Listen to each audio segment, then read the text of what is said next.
Hello, everybody. It is Jamaal Ely, your 2026 Chair of Diversity here. I'm here with two of my esteemed colleagues and friends. Guys, give us a little introduction. Who am I here with today?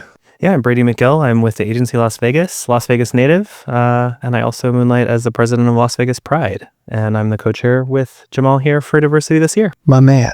And I'm Roszettie Gutierrez-Uy here in the beautiful Las Vegas, Nevada. I'm with Galindo Group Real Estate. I've been in the business for about 7 years now, and I am your chair for YPN, and I'm so grateful to be here with you. Ooh, I love it. We got some wonderful people here today. Now, really today, we just kind of want to go over and kind of get an introduction for you guys, first of all. So, wonderful ladies first. Tell us a little about yourself. I am the first generation American. So my family's been in real estate and e-commerce my whole life.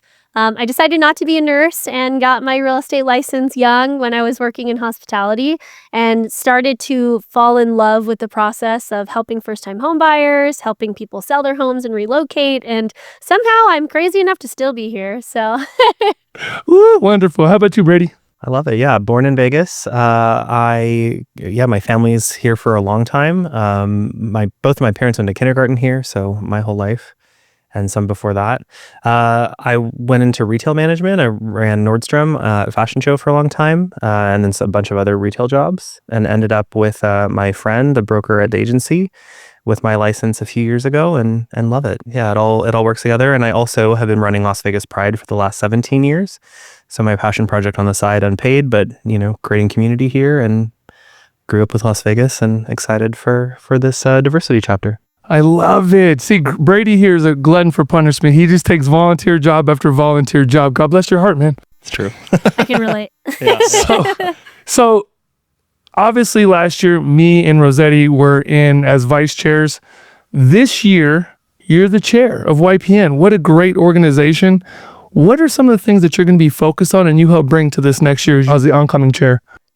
As a young professional in this industry and a generation of people who are in the process of retiring and the silver tsunami that we're all experiencing, there's a lot of growth that's happening in our economy, in our businesses. So just really leaning in on our community of young professionals. And what that means is not just young in age, it's young in business. It's a place for realtors to gather together to, help our clients and serve the community a lot better, and hopefully have better education and partner with other committees like diversity to be able to help our agents out there when they're on the field, because it's a tough business. And sometimes, we all feel like we're kind of crying in the corner alone sometimes. And sometimes it's nice to cry together, get it all out, a little therapy session. But, that's one of my goals with YPN this year, along with partnering with National and some of the other chapters that exist within our organization at NAR, and just to tell people more about our board pack committee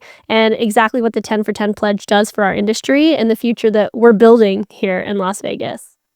Oh, that's so good. I'm going to put a pin on that because I want you to talk about some of your journeys for RPAC and how you became a member and sustaining. But before that, I know this is your first year in our wonderful association, right, Brady? Yeah. So we obviously got to talk and sit down. What are some of the things that you really want to make impact coming in as the vice chair for this oncoming year? Yeah, I really want to support whatever the goals are from the organization that we have existing, kind of see what my flavor and what I can add to that, and really just get somewhere. I think there's, walls. Diversity isn't always exciting, and people feel maybe a little bit trepidatious about trying that, but just breaking down those barriers and reminding people that it's for everyone. There's a benefit for everyone. Inclusivity is everyone, and that includes, every walk of life, and just getting people to be excited about and see a fresh take and hopefully find something interesting, and being able to consider diversity as something that's not frightening or off-putting, something that is welcoming and open to everyone. That's what it is. It's hard to attract as many people and make them feel comfortable. So that's huge. Yeah. And you've been serving Pride for how long now? 17 years? 17 years. Yeah. I'm the president and CEO for the last 7-8 years, something like that. Yeah. A long time. So how, just going into it with these 8 years of experience and coming over, what are something that you know that's going to help our diversity crew that you've brought from Pride? Yeah, I mean, there's a lot of things that we do that are outreach and just that breaking down barriers. A lot of our audience is not LGBT. not part of, like the community that we represent. And I guess that really in and of itself. So Pride, like NAR, there's national organizations, international things. So some of those like things translate over really directly, but also Pride already is a melting pot. Like LGBT people are permeated through every culture and every class and every income level. So there's already like diversity within that, which is very interesting. And we engage a lot with the other networks and other groups and other nonprofits. So in that way, like being a melting pot within a melting pot is really kind of, I think, part of the vibe. And I know diversity is kind of a new project for this, body here in Las Vegas. And so, yeah, just being able to like help kind of take some of the shortcuts on some of those ideas and just make it interesting, like including other groups.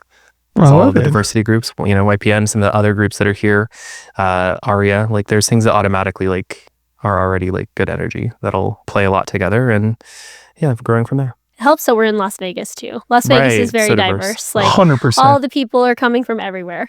So that's always helpful to build a community. And I'm really excited for you guys because I think that diversity is, like you said, it's like finance, not very sexy sometimes. And it can be a safe space for people to learn more and to be better in their business and use that in their practice and be able to serve their clients a lot better. So I'm excited for you guys this year. Yeah, I mean, last year's slogan was "We have to survive to thrive" because it was rough.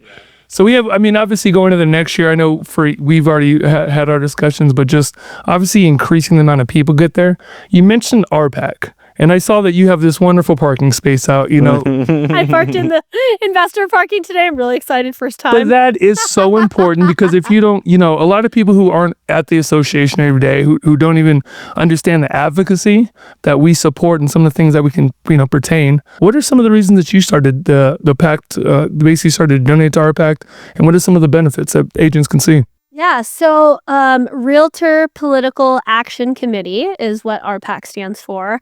And YPN has a 10 for 10 pledge where you commit $1,000 a year to be a major investor, and you're committing to paying up to $10,000 over a span of 10 years. The biggest objection that I've personally experienced, and I would say when I first got licensed, I've learned myself is, I already do my own, crowdfunding or supporting the candidates that I believe, but RPAC is not biased. And what that means is they just go straight on who's going to protect our property rights, who is leaning towards making sure our homeowners can protect their investments, and making sure that, like COVID, for example, as essential workers, we're able to continue to operate our businesses and not have a pause in moments where consumers really need our service.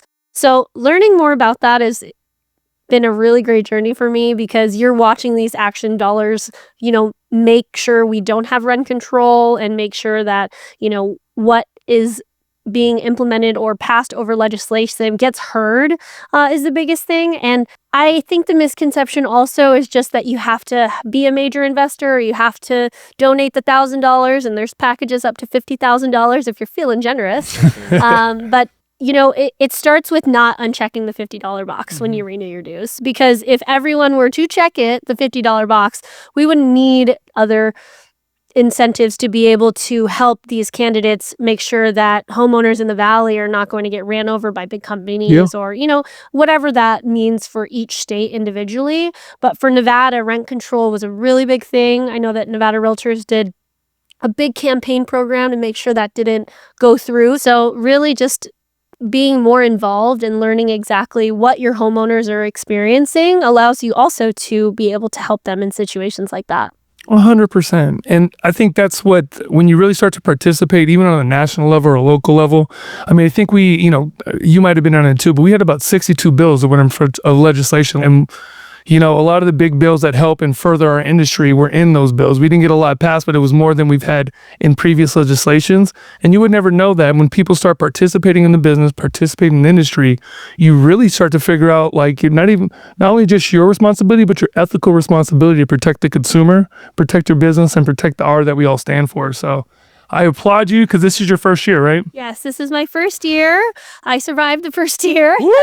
Nice. See you in the next 9, I think for me, what was really important when I went to National for their conference in Houston, this was in November, October, can't remember, was that every single person on the National Board of Realtors of YPN, we're all major investors. And I think that's amazing because you're talking about a group of leaders who are invested into our industry of making sure our consumers are protected. It's beautiful. And it's something that I don't believe people realize makes a big impact. And it, like I said, it doesn't have to be $1,000. Obviously we all have our own luxuries in life or what you commit to, but it's kind of like an insurance for your business, right? Like $1,000, like the amount that you can contribute to be able to just help these candidates, protect things that come across the legislative that will really change people's finances, people's lives.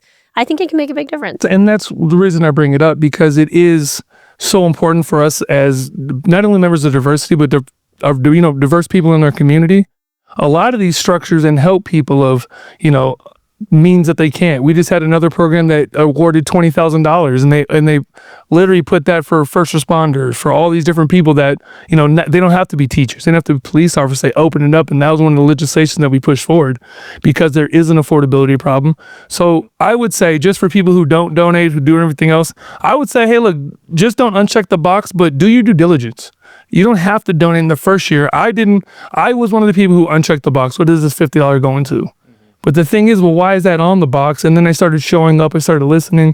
I started having, Chipman, Brandon Roberts and everyone else. And then I understand I had a responsibility to not only for me, but for the people who I serve. And I think we all personally, especially from being here, from knowing this community, have a really big obligation to them. So thank you as being one of your first ones, and hopefully, continue success. And we're not at that George level of 50,000, but we'll get there. We see you, big boy, you and everybody else. I'm going to start with my 10 for 10 pledge and go with that.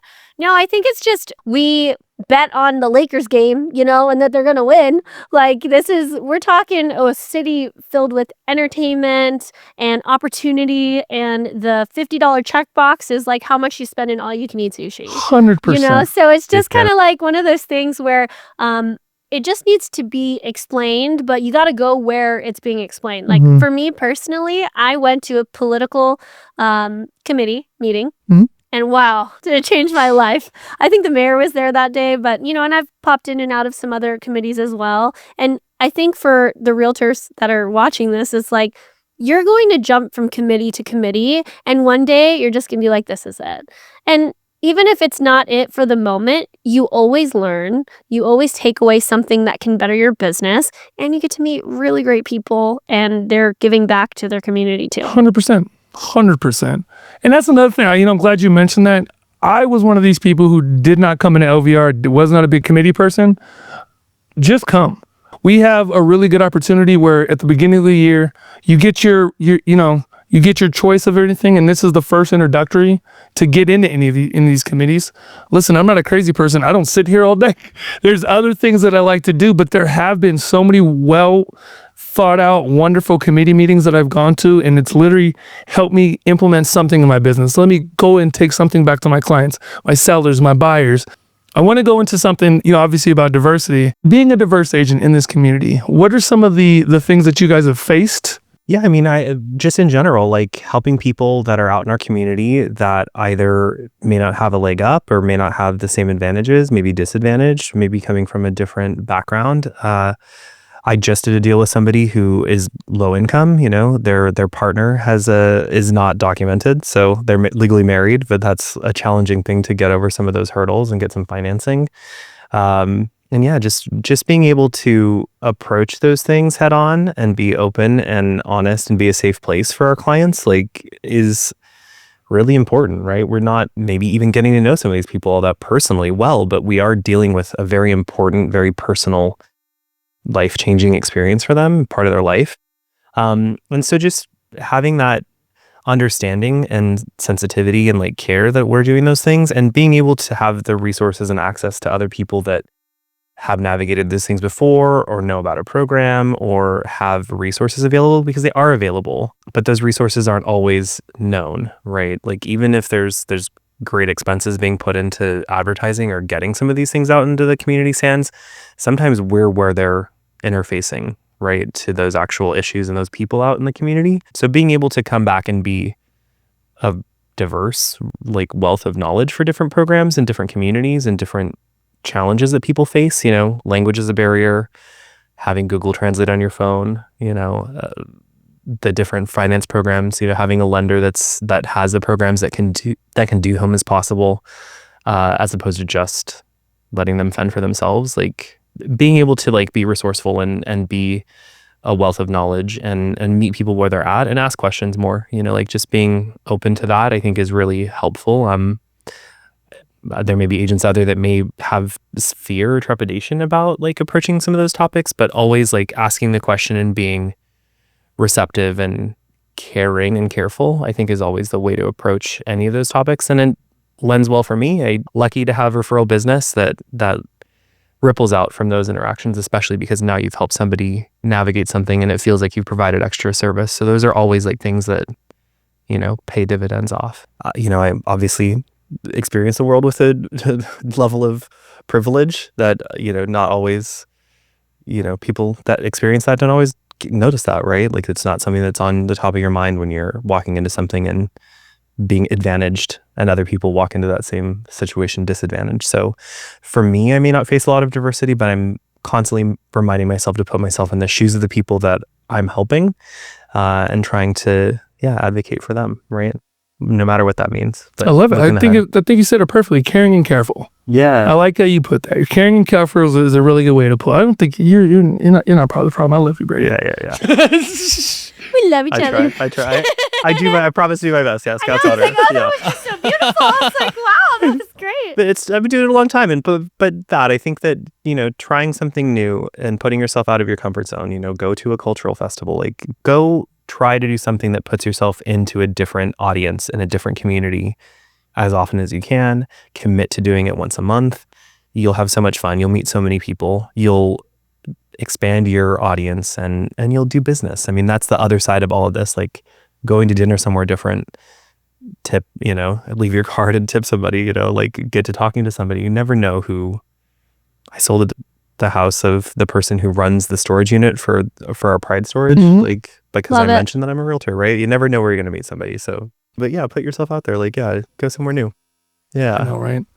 That's our superpowers, and everyone goes is the farthest thing from it. They're like, I want to be like everyone else. Ooh, that's not fun. Yeah, it's not fun. Yeah, but seek out new opportunities. Yeah. I think especially with like the relocation clients that come here, readjusting to a new community and finding a new place. Like I know that those like Facebook events and like what is that one other software they have? It's like that's how people are able to find the resources. Like you said earlier, is like there are a lot of people out there that probably qualified to buy a home. They just have no idea where to look, where to start. They're so busy with their lives. They're not going to know that there's $18 million in this new Advantage program that they could, finally stop paying rent. So I think the diversity part of it is more just, I think realtors need to go back to just doing the business. Like, and diversity aside of how they treat people or how they practice that within, their own business is the communication styles. Like that's one thing I've learned is that, if there is a language barrier or maybe it's something they don't understand, it's not because of something you probably think. It might just be because they don't get it. So 100%. Really going back down to the basics, I think is a practice that, obviously people have their niches of who they serve and what works well for them and things like that. And that's totally okay. But, just the biggest misconception for me that I think is tough, especially as the YPN chair, is that there's some sort of like competition between like us in the room. And that's just not how it is. Like if someone chooses to work with him over me, I know he's going to get served well, right? It's not about, because this person believes in this or this person believes in this. It's more like, are they going to take care of you? Okay, great. Like sounds awesome because, we're so much more partnered in this industry that I think the consumers realize, at the end of the day, we're all servicing the same community. And sometimes they just bond better with someone that can understand them better. It's never confrontation. It's always collaboration. Yes, all day. It's not like what it looks like on TV at all, ever. I think the big thing, and you guys both alluded to it, is people aren't comfortable getting uncomfortable and learning, not even like the actual, but the language of how people like to do business. especially as like a diverse agent in the community, how are we transferring this information? How are we screaming it from the rooftops that like there are crazy differences in the home wealth gap? There are crazy differences on people who know about financial advantage. There are crazy differences who people actually know what's going on in the industry, how they can benefit, and how these policies and procedures are going to work for them. Working as a diverse agent, I think it's us learning the language of the people who need us most.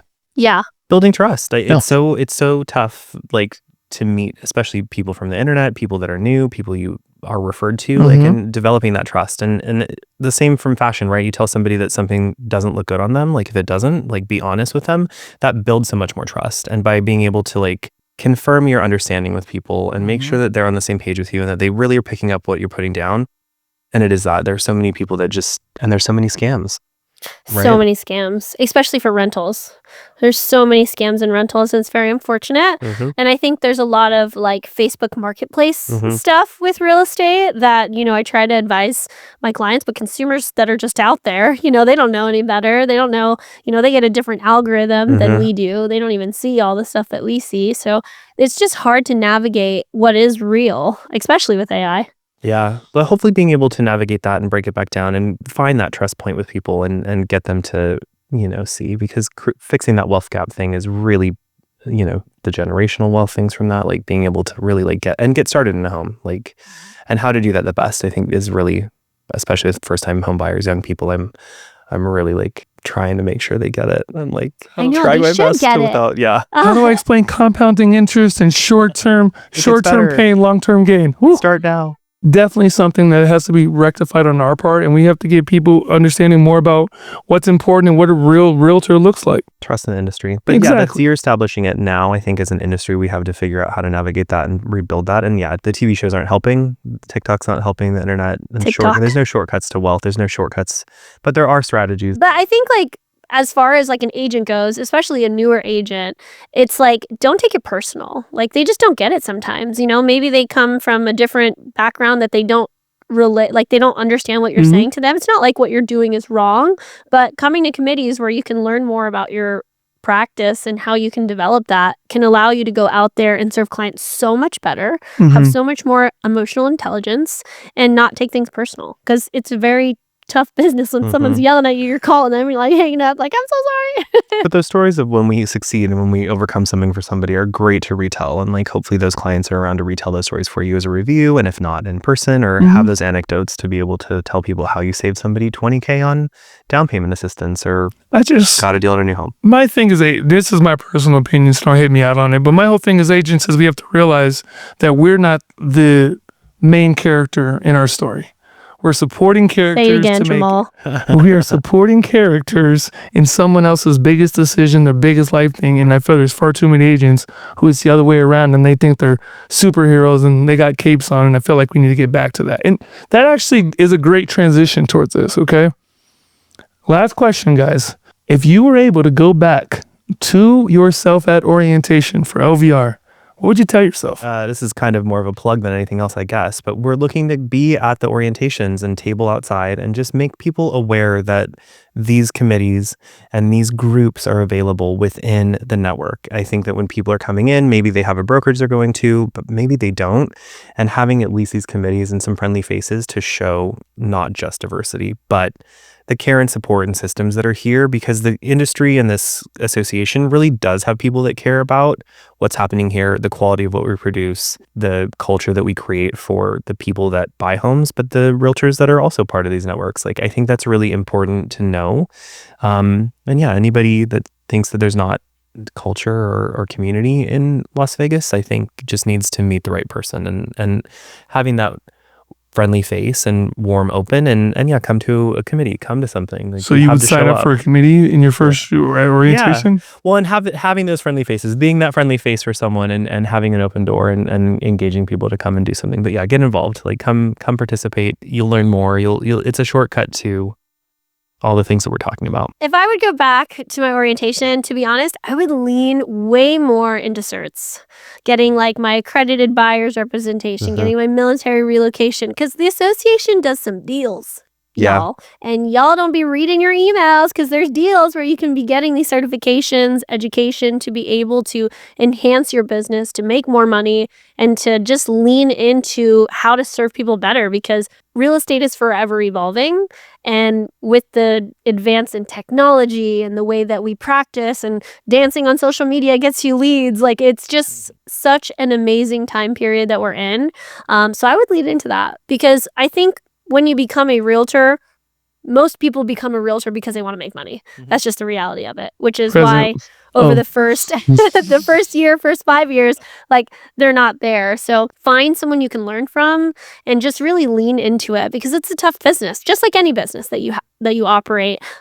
Too many people are wearing capes and, Superman and things like that. And maybe it works for them, and that's awesome too. But just really leaning into the education. There's CE classes here. The building is beautiful. Like, I would love to see LVR look like how it did when it was on Sahara, when they used to pick up the book. Like, maybe we need to go back to the book and get people back in this association, because our industry and the people that we serve has everything to do with us and how we choose to be out there when we practice, and really learning that behavior from other people who align with the same vision of that.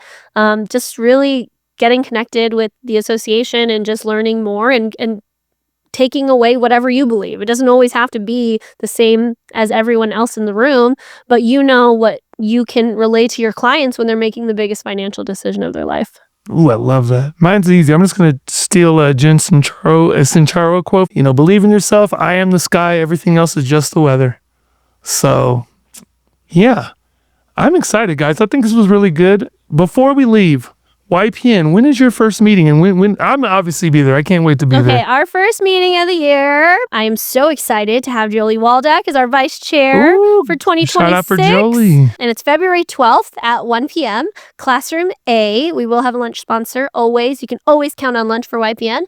And if you make the first meeting of the year, same with their community meeting as well, you are automatically in the committee. So we will see you there February 12th. With attendance. And download the LVR app so you can scan your QR code. And then, obviously, me and Brady have our first meeting February 10th, 1 p.m. We're going to be also in Classroom C. I can't thank you guys enough. Obviously, you have to be here. But for YPN and all the things that you do, and I know this is one of the best organizations because it's headed by one of the most powerful women, wonderful person. So I'm so excited to see what you do this year. And I cannot thank you guys enough for joining me today. So thank you. Thank you.